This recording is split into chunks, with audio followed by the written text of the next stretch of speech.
What's up, everybody, and welcome to Classic Video Review. Roger, boy, I get a little tongue-tied. Remember, there's no edit, so if I get lost in my words, we'll find our way through it. But I am the guy who does movie reviews on VHS. And this month is Mary-Kate and Ashley Olsen movies. And I actually have some good news. I watched one that wasn't dog shit. This movie, Billboard Dad. You guys are back here.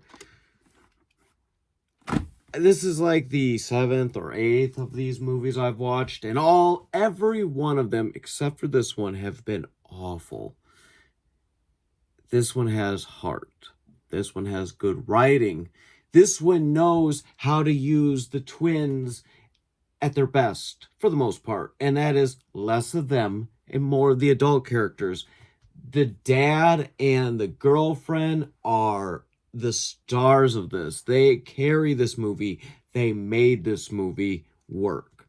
So, the twins, their dad is a sculptor, makes sculptures and whatnot. Their mom passed away. He is super depressed, down, but he's making a lot of money, kinda. He's got an assistant named Nigel who is basically pocketing all the money, buying fancy cars, whatnot, using them. But because of his depression, because of losing his wife, he's just all about his work. I mean, at one point, they even go out to eat, and, like, he just leaves them there, the girls, because he's just so depressed, he's got to go home. So the girls decide, oh, I know, let's make a billboard about him and see what happens. The girl, here's what I'm going to say. The writing in this is not bad. Like I said, this movie had heart. This movie was sweet.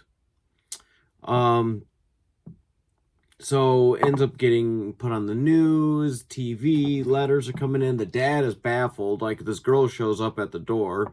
She looks like a mess. And then he finds out, and he's not happy about it. He agrees, though, to go on 3 dates. All 3 dates end up being awful. Like, the first one, the lady is just, like, basically saying how it's not going to work. They're all weird. But that was the deal. He told the girls he'd go on 3 dates. They didn't work. So then he's reading the letters, and then finally, and he's shooting them in a basket, and it's just, like, loads and loads of crumpled up paper because he didn't make a single one. Then he finally did. Backtrack a little bit. This woman whose son is this troublemaker who gets into trouble at the swimming pool where the girls go, his mom, which we later find out, she thinks it's all a joke, this stuff. It's actually her friend that goes to set up a date with Billboard Dad, who wins gets the shot. Well, she ends up going in the wrong spot. The lady went with her friend to make sure there was no weirdness going on. She ends up sitting with the Billboard Dad guy. They get to know each other. They hit it off. Soon they're dating, and they're on a very slow pace. But eventually the two fall in love. The girls meet the son after dumping water on him, but he ain't a snitch. He don't tell.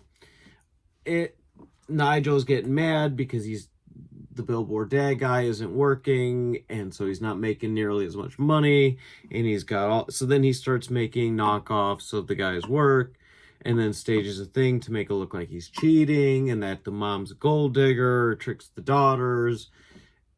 It's a mess. There's like a weird daydream scene at the swimming pool between one of the twins and the lifeguard. That was like, I saw that, I was like, whoa, that would not fly nowadays. But yeah, this movie was well shot. There was like one spot where, like, they panned to Nigel sitting on this couch, and you could tell it was just somebody holding a camera because it was just very shaky. But other than that, I actually can say I enjoy this. I'm going to give this, so my ratings, 5 is the best. I love it. Go for it. 0, don't touch it. 1, don't touch it. Even 2, don't touch it. I'm giving this a 3.4. This movie really had some soul to it. The dad really conveyed the message of his depression and going through losing his wife and then finding his excitement. Like I don't know who played the dad in this, but man, he knocked it out of the park. This was a good one. Dual Star Video. Who wrote this? Maria Jaquin. I can't pronounce that, but well done, and well done, Alan Meter, for making a decent Mary Kate and Ashley movie. Eventually, they exposed Nigel. They had him on recording, talking about making knockoffs and rich and all that. He gets fired. Okay, so the worst part about it is because of his acting and his over-the-top cringy. You're getting that shitty acting that you would get from these other movies with him and the lifeguard guy to some extent. But we end up finding out he doesn't even have a British accent. He's from New Jersey, which you see him at the end trying to sell dog blankets. Everyone, they even break the fourth wall to address the people watching the movie. The twins are with the two other boys, that everything is good, fine, we're all happy, blah, blah, blah. The mom and dad get together, and yeah, it's a well done movie. I will give them that. I am happy that I sat and gave this one a try. Out of every one of them, this is so far the only one that has any sort of rewatchableness to it or enjoyableness to it, in my opinion. But yeah, I recommend it. It's got its sadness, but it's got its happiness. It's not bad, and like I said, they knew how to use, the person who directed this knew how to use the twins at their strengths. There are some parts where it's like, oh gosh, but it's brief. It's really not that long. So yeah, I would recommend it. It's made by Warner Brothers. Like I said, I've seen them on Amazon, but you got to buy them. Warner Brothers, again, always check it. Maybe HBO Max might has them, or YouTube. But if you're going to watch any of these movies, this is the only one so far I would recommend. But we're getting close to the end of January, which means so close to not having to do these anymore.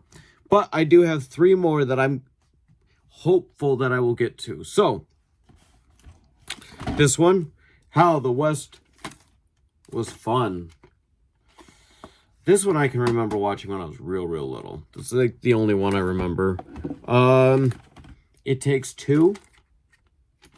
And then my wife says she's going to watch this one with me, so that's why I'm holding off and haven't watched it yet. She says it's the best one. And I think when I Googled, searched, like, the best Mary Kate and Ashley movies, I think this one came in number 1. When I look at it, it just reminds me of the ones I've already watched that were dog shit. But that's Holiday in the Sun. So we'll see. But that's the plan for the rest of the month. Watch those. Let you guys know what I think about it. But thank you for watching this movie review. I will see you again very soon. Goodbye.